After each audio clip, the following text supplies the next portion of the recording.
cadre les ténors de la classe politique ivoirienne qui ont été écartés de cette course à la présidentielle. Quelles sont les raisons pour décrypter cette décision du Conseil constitutionnel? Nous recevons Maître Didier Kakou. Bonsoir Maître. Bonsoir Carlyle. Jean-Paul Leroux. Bonsoir Président. Bonsoir Carlyle. Et Nestor Kofi, vice-président du PDCI, haut représentant au niveau de la diaspora. Bonsoir Carlyle.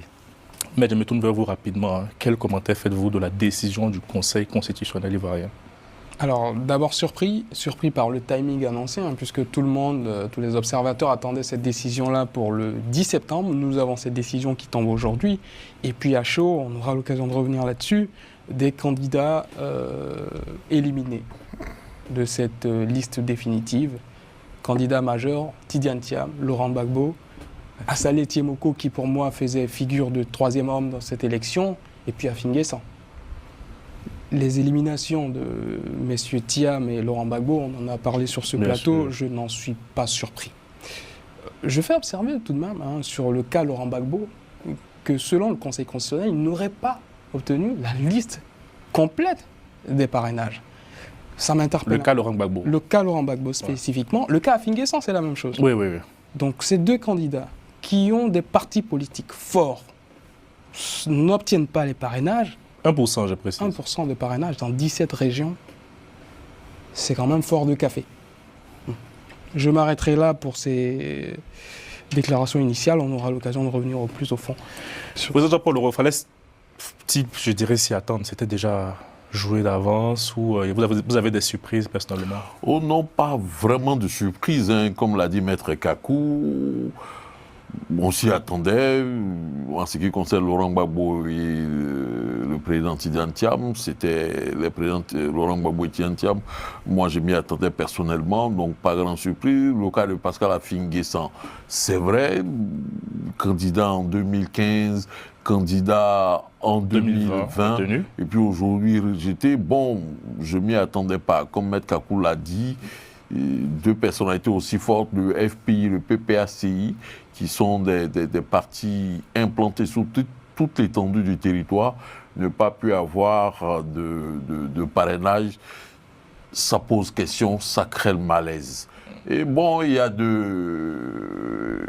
où se trouve la surprise, c'est le cas des candidatures de Assalé Tiemoko Antoine, de Tobiré, qui pose, où est arrivée la question encore des parrainages. Et ça, il fallait s'y attendre d'une certaine façon. Dès le lancement des opérations de collecte de parrainages, dès que les tablettes ne marchaient pas, il fallait s'attendre à ce que cette question-là soit relevée, ou bien que cette question-là arrive. Aujourd'hui, parce qu'il n'y avait pas la possibilité de vérifier quoi que ce soit, ça se faisait à la main ou puis reporter après sur des tableaux Excel. C'était compliqué de vérifier si les électeurs qui avaient accordé les parrainages étaient véritablement sur la liste électorale ou s'ils n'avaient pas accordé le parrainage. Donc, ils ont beaucoup de candidats ou de candidats déclarés ont navigué à vue et malheureusement, ils prennent ça plein dans la poire, et puis voilà, c'est tellement que nous aurons l'occasion de rentrer dans les détails. Tout à l'heure, on reviendra sur les motivations de la motivations et surtout sur l'éligibilité des différentes candidatures. Bien évidemment, c'est un sujet très intéressant. Parce qu'il y a eu deux aspects dans recevabilité. Sur la recevabilité des candidatures. Ici, l'éligibilité. Nous y reviendrons sans doute. Espérons que Maître aura l'occasion. Il a préparé ses notes. Il va nous expliquer cette affaire. Je me tourne vers le PDCRDA. Enfin, aujourd'hui, quelle réaction face à cette décision? Non, moi je pense que c'est un jour sombre pour la Côte d'Ivoire. C'est la démocratie et la constitution ivoirienne que Dame Camara vient de déchirer. Dame Camara, la présidente du Conseil constitutionnel. Du Conseil constitutionnel, elle vient de déchirer. Et c'est vraiment dommage pour un grand pays, pour des gens qui se réclament du feu Boigny, se comporter comme ils se sont comportés, c'est la honte. Pour moi, c'est une honte. Il n'y a pas de mots pour qualifier cette parodie de, qu'on appelle justice en Côte d'Ivoire, et instrumentalisé par M. Alassane Ouattara qui n'a pas le droit à un quatrième mandat. Il est recevable avec les candidats? Non, il est recevable parce qu'il a une justice aux ordres, dans la mesure où lui-même il n'a jamais renoncé, j'ai tous les documents, il n'a jamais renoncé à sa qualité de, comment on appelle, burkinabé, parce qu'il a servi au FMI en tant que Burkinabé. J'ai toutes les preuves. Les avocats on a envoyé les observations. Ils disent que le candidat, parce qu'il n'est pas sur la liste, donc sa requête n'est pas recevable. Alors que ce n'est pas vrai. Donc il y a une vraie dimension juridique dans cette affaire. Maître, on se tourne vers vous d'abord sur la candidature de Tidiane Thiam qui a été rejetée aujourd'hui. Alors, dimension juridique très importante puisque le Conseil constitutionnel statue en s'adossant à la Constitution. La candidature de Tidiane Thiam, j'ai pu en faire des développements sur ce plateau. Elle est rejetée au motif que l'intéressé ne serait pas inscrit sur la liste électorale.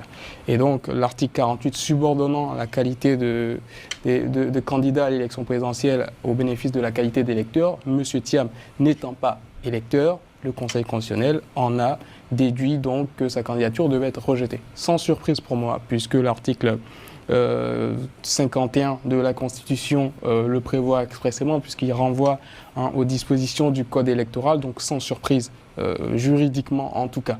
Juridiquement, vous avez vu que le Conseil constitutionnel a écarté toutes les questions tirées donc, de l'ineffectivité d'une RLE en 2025, de la décision du Comité des droits de l'homme. Elle s'est déclarée totalement incompétente pour connaître de ces questions-là, puisque en matière électorale, la compétence exclusive est dévolue à la commission électorale et puis au tribunal donc, de grande instance d'Abidjan. Donc elle s'est adossée en tout cas à ce qui est une jurisprudence plutôt constante du Conseil constitutionnel depuis 2009 avec Paul Yaoundé pour rejeter cette candidature-là. Donc juridiquement, voilà. Elle a dit de droit, il n'y a pas de problème, on ne peut pas juridiquement sur la candidature de M. Thiam, moi, c'était mes arguments que le Conseil a expressément repris aujourd'hui, donc je n'ai pas de grande surprise.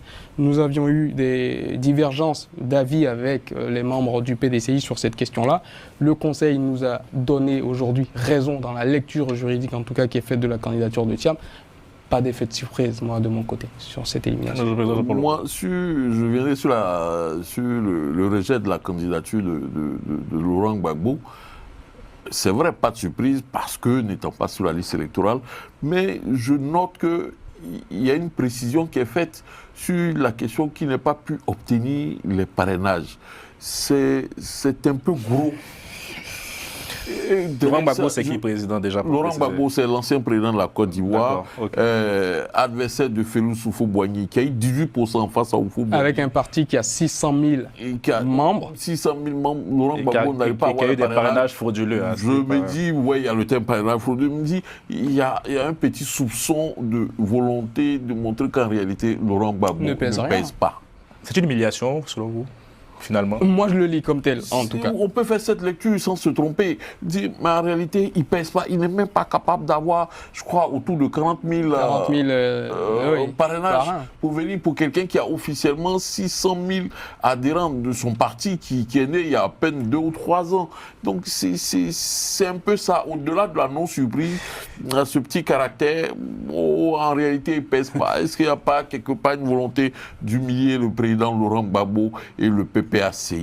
Bon, pour revenir sur la question qui était liée à l'éligibilité bon, c'est une notion certainement à laquelle on reviendra sur le fait qu'il ne soit pas... Parce qu'ils aussi, ils ont introduit une requête pour rejeter la candidature de M. Ouattara. Oui, on y viendra, rassurez-vous, ce n'est pas un problème, on y viendra. Mais tout à l'heure, au plateau, il y a le maître Kakou qui avait dit qu'il était surpris, une surprise, je ne dirais pas non innocente, du fait que Mme Annette Lagou ait pu obtenir ses parrainages. Oui, elle fait partie des 5 candidats, Annette Lagou, Jean-Luc Dion, Simone Gbagbo, Awa Domelo. Je le réitère sur ce plateau. Non, moi j'ai eu l'occasion de rencontrer cette dame. Elle était candidate en 2015. J'ai eu l'occasion de la rencontrer, de parler avec elle pendant un moment. C'est vrai, il serait un peu aisé, à mon sens facile, et Maître Kakou, tu n'es pas adepte des sujets faciles ou des questions faciles. Donc, pour moi, j'avoue, je parle avec elle, elle croit véritablement à son destin national. Hein. Elle n'est pas pour dire qu'on va imaginer que... Non, président, c'est pas ça. Un destin national, c'est une chose. Je pense que... avoir des parrainages là où M. Afin-Guessan, qui est président du FPI, a échoué, c'est fort curieux. Avoir des parrainages là où le candidat Laurent Gbagbo, ancien président de la République, on l'a rappelé tout à l'heure, ne les a pas, c'est fort curieux. Admettez-le. Est-ce qu'on n'a pas aujourd'hui, Madame Lagou, c'est pas parce que c'est curieux que ça va être douteux. Bon, en tout cas, j'ai des réserves. Oui, dans la loi, on n'a jamais dit qu'être électeur doit être forcément le critère pour être candidat. Ah bon? Oui, je vais vous le dire. On n'a pas dit, on dit peut être candidat. L'électeur, on n'a pas dit doit être candidat. C'est marqué sur le truc, si vous voulez. Dans quelle loi? Mais regardez, il est là, il n'a qu'à sortir. J'ai dit, on dit peut être candidat. Laissez-moi. Laissez-moi, je vais aller jusqu'au bout. Donc ça veut dire que celui qui a 18 ans, qui est sur la liste électorale, il doit être candidat. Non, mais, le code électoral et la Constitution. Non, mais je dis arrêtons ces choses-là. Arrêtons ces choses-là.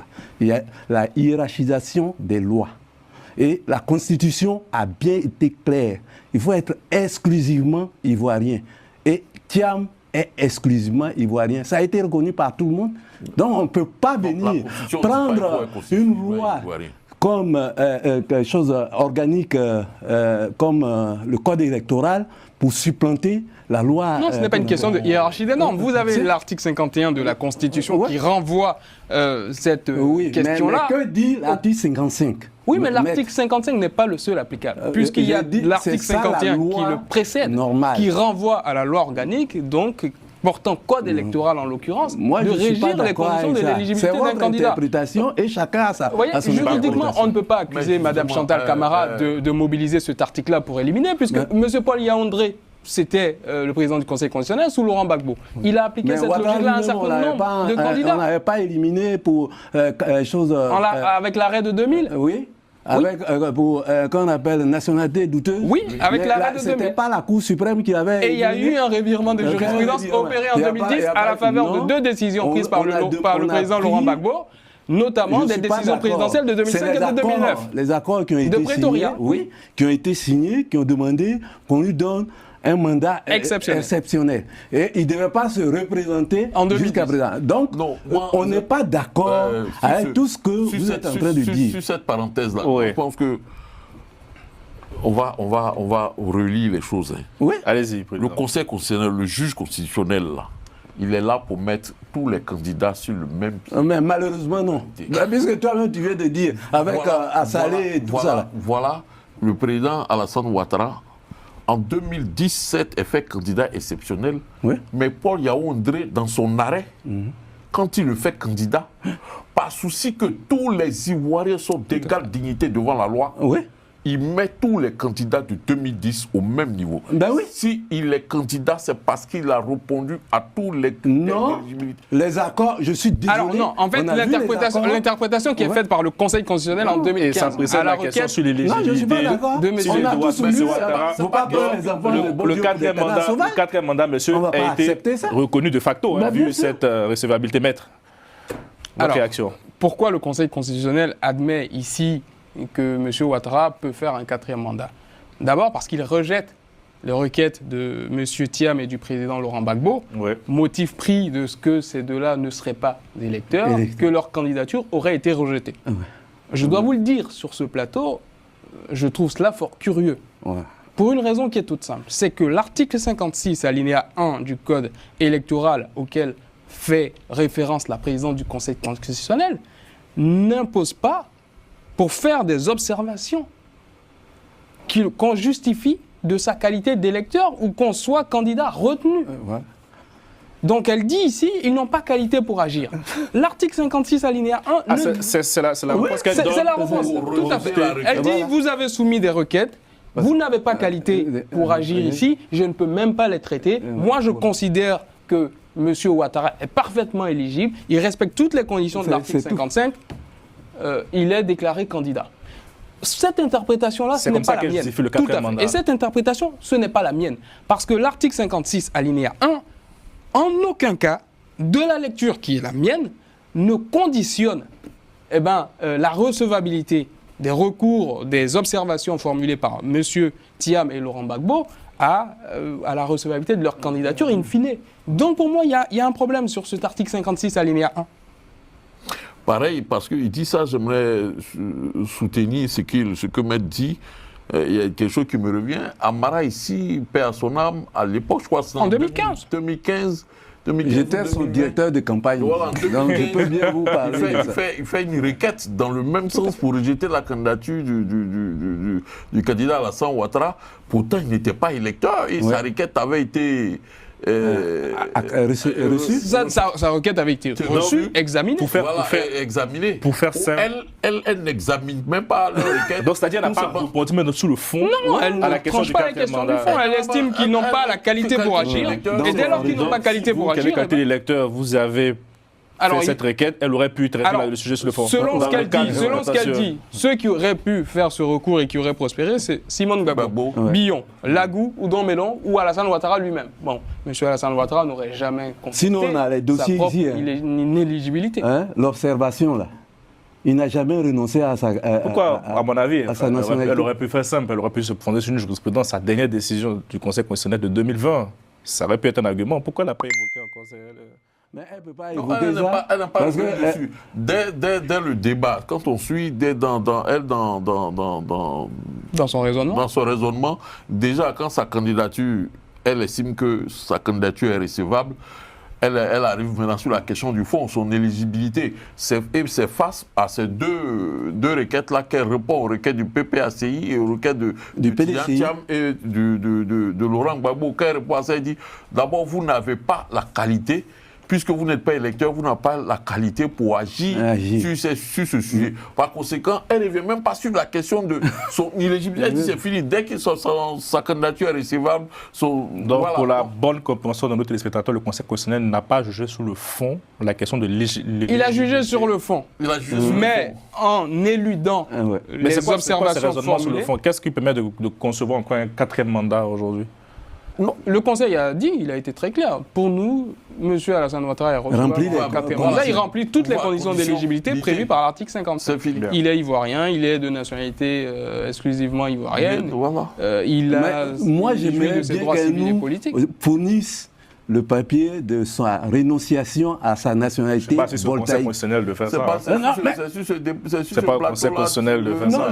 Ma question était sur le 4e mandat, parce que c'était aussi, je dirais, le nœud gordien de la part d'une partie de l'opposition. Il n'a pas le droit à un 4e mandat. C'est pour ça que je demandais quelle était la motivation du Conseil constitutionnel pour répondre. À l'époque, non, sur France 24, à l'époque. Oui, c'est pas chez nous qu'il avait dit ça. Voilà, sur France 24, Afrique 24, il avait dit. Qu'on appelle Cissé Bakongo avait dit cela. Oui, c'était au micro de Badilas. Actuellement, bien sûr. Les vidéos sont là. Ouattara lui-même a dit. Son ministre a dit ça à l'Assemblée. Ils n'ont pas fait une loi impersonnelle et générale. Et ce n'est pas l'avocat qui va me dire le contraire. Bon. Alors, maître. Donc, sur cette question du 4e mandat, aucune surprise de ma part, puisque le Conseil constitutionnel a dit en 2020 que M. Alassane Ouattara pouvait être candidat à un 3e mandat, je ne voyais absolument pas le Conseil constitutionnel se dédire en 2025. Voilà, c'était ça la question. Voilà, maintenant, je pense qu'on peut avancer dessus. Est-ce qu'ils ont dit le droit? C'est pas une histoire de... Parce que moi, j'ai vu en 2020, qu'est-ce qu'il a dit? Il a été candidat de cas de force majeure. C'est ce que M. Alassane Ouattara avait dit. Le Conseil constitutionnel n'a pas retenu ça. Le Conseil constitutionnel a estimé qu'il était parfaitement éligible à un 3e mandat, vient d'entériner un 4e. Maintenant, il va falloir peut-être se poser la question de savoir comment l'opposition fait obstacle à ce 4e mandat. Une fois que le droit est dit désormais, comment le Front commun va s'organiser dans les prochains... De toute façon, on est prêt à aller jusqu'au bout. Cette année... C'est quoi le bout? Le bout, c'est-à-dire que le peuple va prendre ses responsabilités vis-à-vis de M. Ouattara et de son RHDP. Dans les urnes ou dans les rues? Ça, à vous d'interpréter.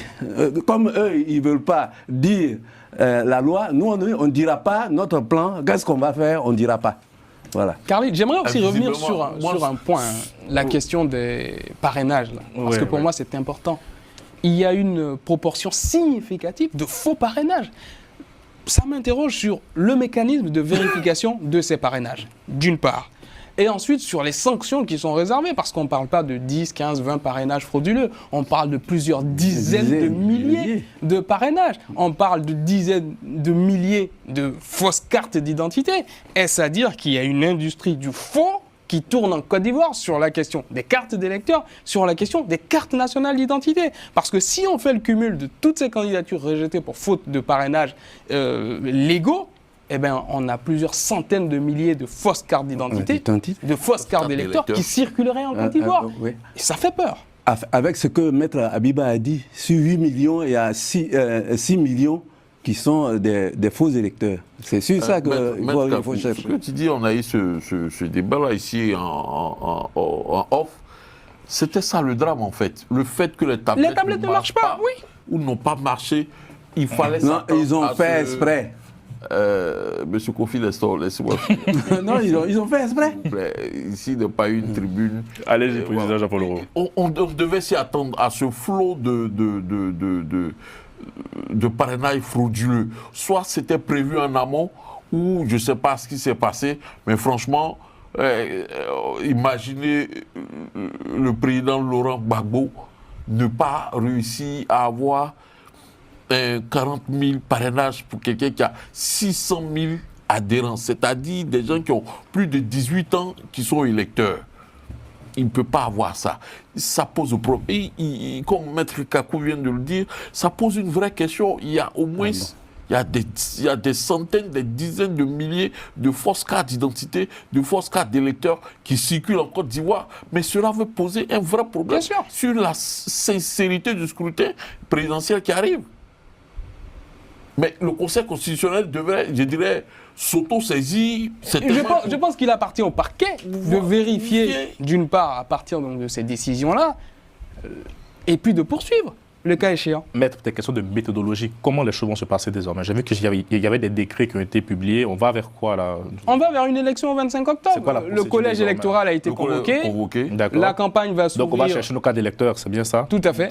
La campagne électorale va s'ouvrir en octobre, et puis tout le monde est appelé aux urnes le 25 octobre. C'est fini. C'est maintenant c'est pas ma lecture. Voilà pourquoi j'ai posé la question tout à l'heure à M. Kofi Lestor. C'est quoi la prochaine démarche? On attend le peuple ou le Front commun les attend? Ou est-ce que le Front commun va déporter ses voix sur un candidat? Pas du tout. Il n'y aura pas d'élection, c'est tout. Le Front commun a refusé d'engager la question, de répondre à la question des plans B. Aujourd'hui, le Front commun est de haut mur. Qu'est-ce qu'il fait, ce Front commun?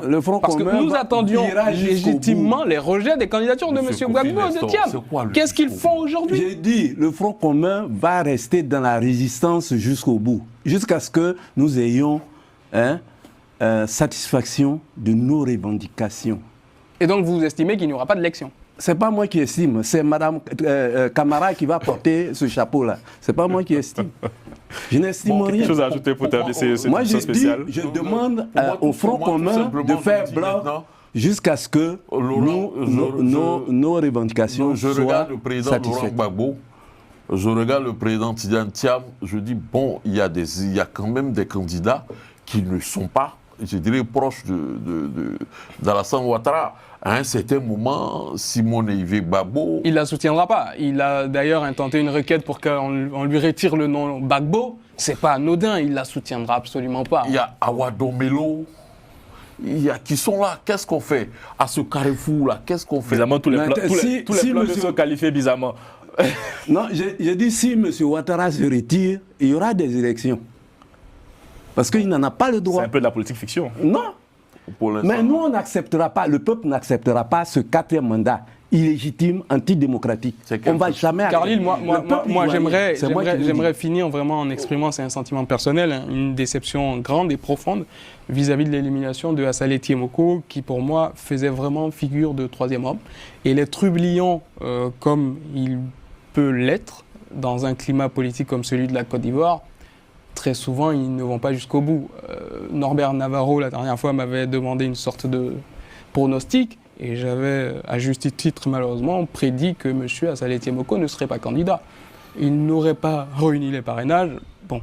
C'est quand même assez dommage. C'est une grosse déception quand même. Pas forcément par pas soutien politique ou idéologique, mais c'est très bien pour la diversité. J'aurais voulu le voir. Qu'on puisse avoir un peu ces candidats. Moi, 30 secondes, j'aimerais partager. C'est vrai, il y a eu la non-surprise de ce qui a été annoncé, mais il y a mon inquiétude parce que il y a le côté non-surprise, mais j'espérais, parce que le juge aussi a vocation à participer à la cohésion sociale dans un pays, dans une communauté. Et j'espérais que le Conseil constitutionnel, parce qu'il a ce pouvoir-là, de pouvoir prendre une décision d'inscrire tout cela sur la liste, parce que ça aurait pu ou ça peut participer de la cohésion nationale. Ça nourrit toujours mon inquiétude et certainement que la tension perspective aujourd'hui en Côte d'Ivoire, à la veille de ces élections-là, je ne suis pas sûr que la tension baisse. Je vais juste renchérir. Très rapide, il faut que je rende l'antenne. Où va la Côte d'Ivoire ce soir? J'ai peur. Ouais, c'est vraiment la question qu'on se pose. On reviendra pour parler. Pourquoi le président Gbagbo a pris l'article 48 pour faire de lui candidat et que lui n'a pas cette volonté-là d'apaiser la tension Cette question m'inspire une citation de François Mitterrand, je l'ai noté quand je préparais l'émission, qui disait « Le pouvoir, c'est comme un cheval au galop. Quand il passe devant votre maison, il faut sauter dessus sans hésiter. N'oubliez jamais qu'il risque de ne pas reprendre le même chemin à la fois suivante. » Voilà. Merci. Je vous donne rendez-vous demain pour une autre émission consacrée aux candidats qui ont été retenus. On analysera dans